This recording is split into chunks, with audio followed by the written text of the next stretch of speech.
Most people still today think that all entertainment to do with movies, drama, is therefore nothing more than their entertainment.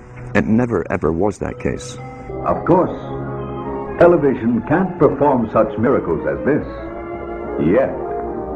But perhaps there's no harm wishing that it could. The greatest social messages are promoted through movies and drama, high drama, through the fixation of emotive sequences, emotional sequences, not logical, factual sequences, but pushing points across in an emotional way which register and fix in the mind. So emotional content is very, very important, rather than going through an actual discussion or an argument using logic and facts. There's no debate. And when you're being downloaded through fiction, your guard is down, the sensor part of your brain is not in action. It isn't saying, yes, I agree with this, I disagree with that, as you would in a debate or a lecture.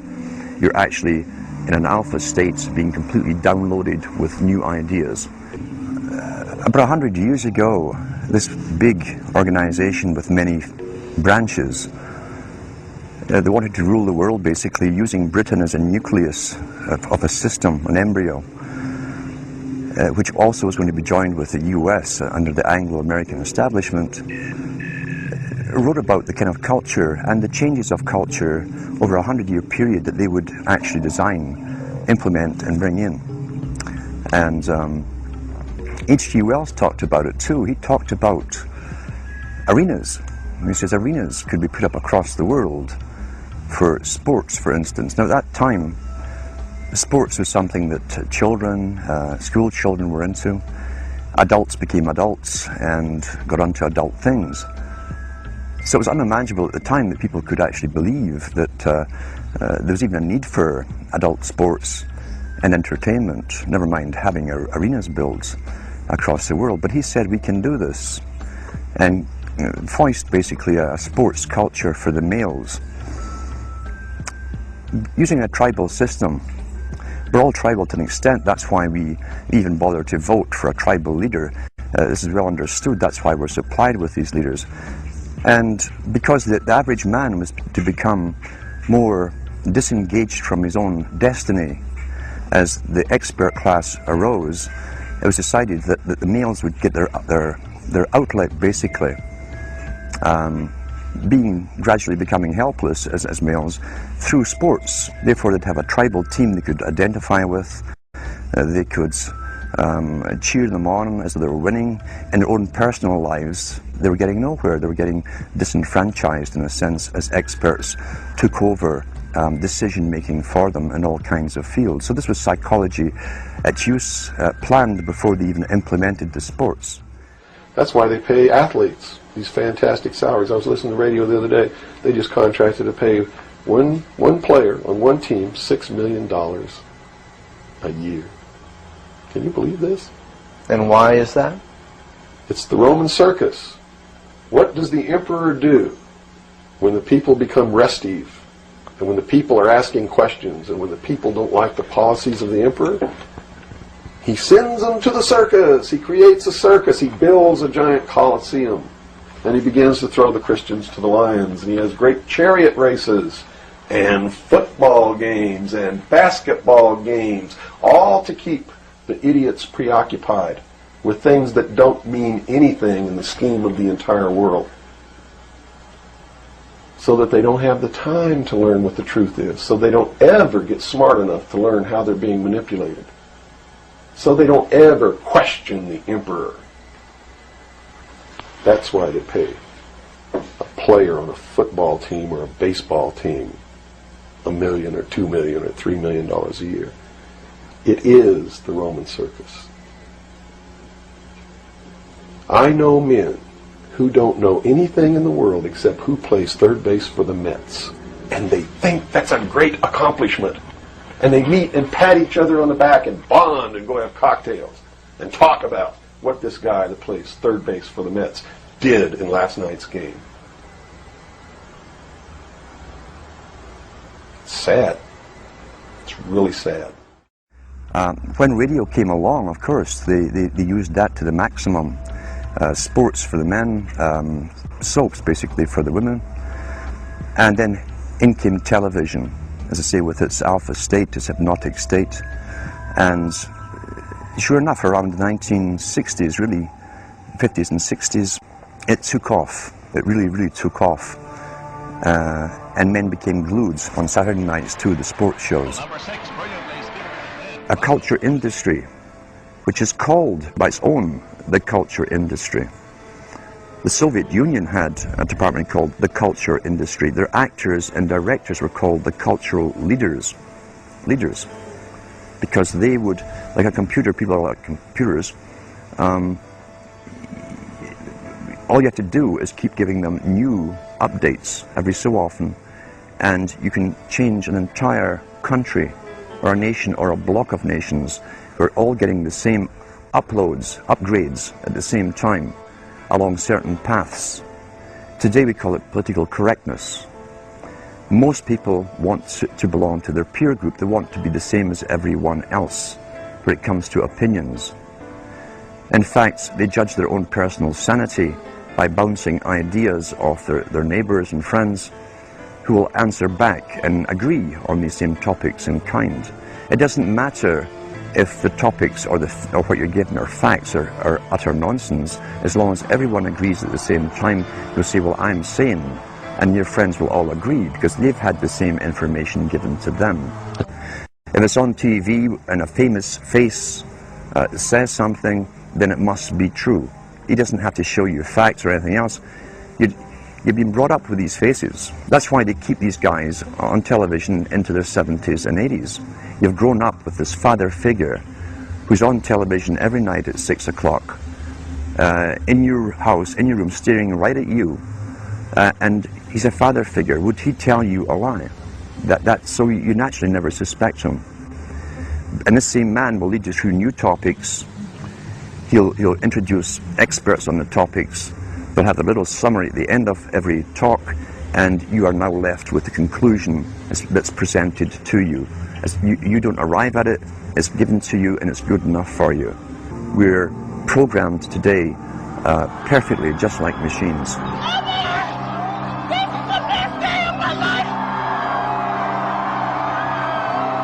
We tie this in with the Brzezinski. Brzezinski said in Two Ages. Now this guy was way up with the NSA.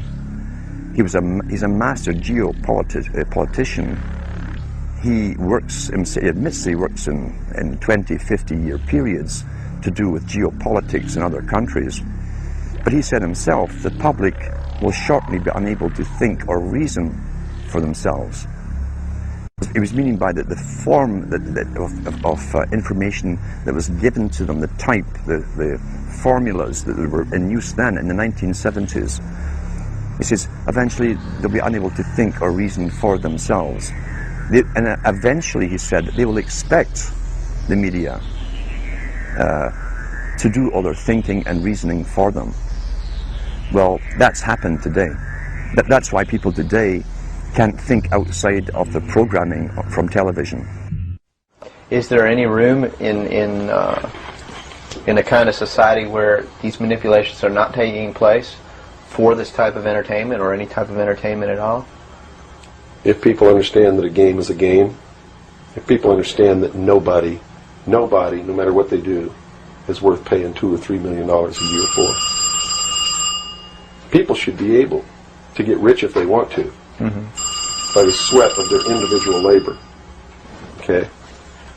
By going out and doing something for the world, not by taking people's minds away from the emperor.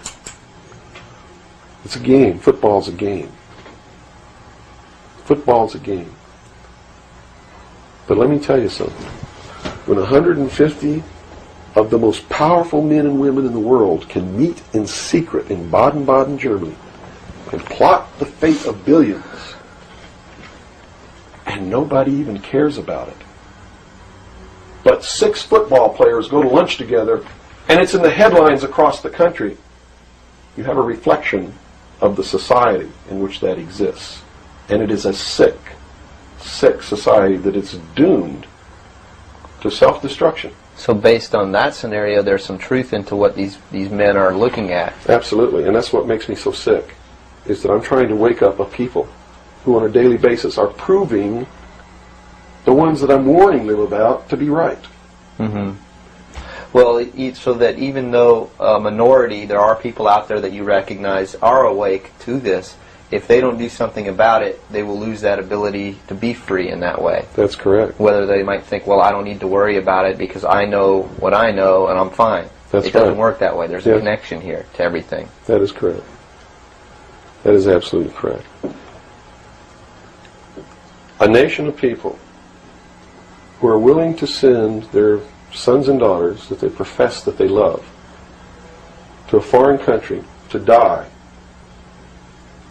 and they use the excuse to themselves that they're sending them off to defend our country, and they know damn well that's a lie, are doomed.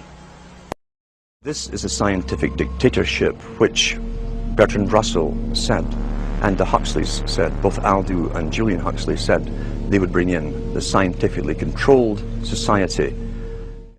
Well, now, in regard to this problem of the ultimate revolution, this has been very well summed up by the moderator. In the past, we can say that all revolutions have essentially aimed at changing the environment in order to change the individual. I mean, there's been the political revolution, the economic revolution, in the time of the Reformation, the religious revolution.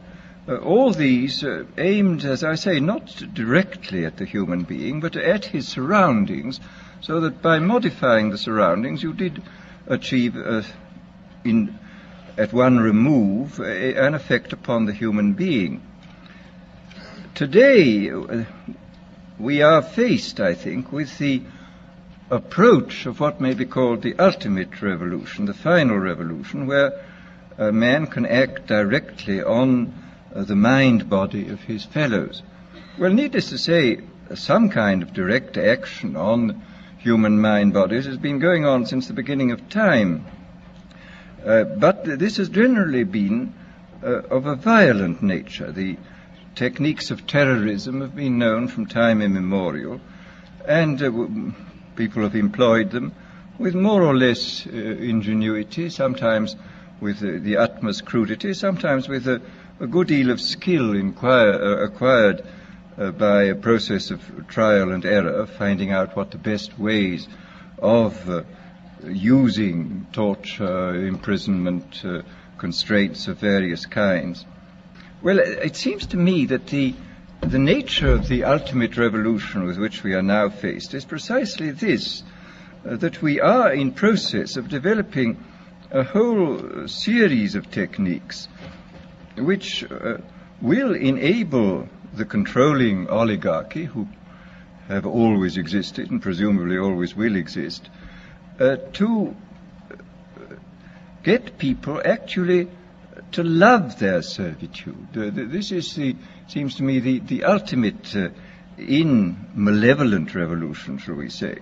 And this is a problem which has interested me for many years, and about which I wrote 30 years ago a fable, The Brave New World, which is essentially the account of a society making use of all the devices at that time available, and some of the devices which I imagined to be possible, making use of them in order to, first of all, to standardize the population, to iron out inconvenient human differences, to create, so to say, mass-produced models of human beings arranged in some kind of a scientific caste system. A number of techniques about which I talked seem to be here already, and that there seems to be a general movement in the direction of this kind of ultimate revolution, this method of control by which people can be made to enjoy a state of affairs which by any decent standard, they ought not to enjoy. The enjoyment of servitude.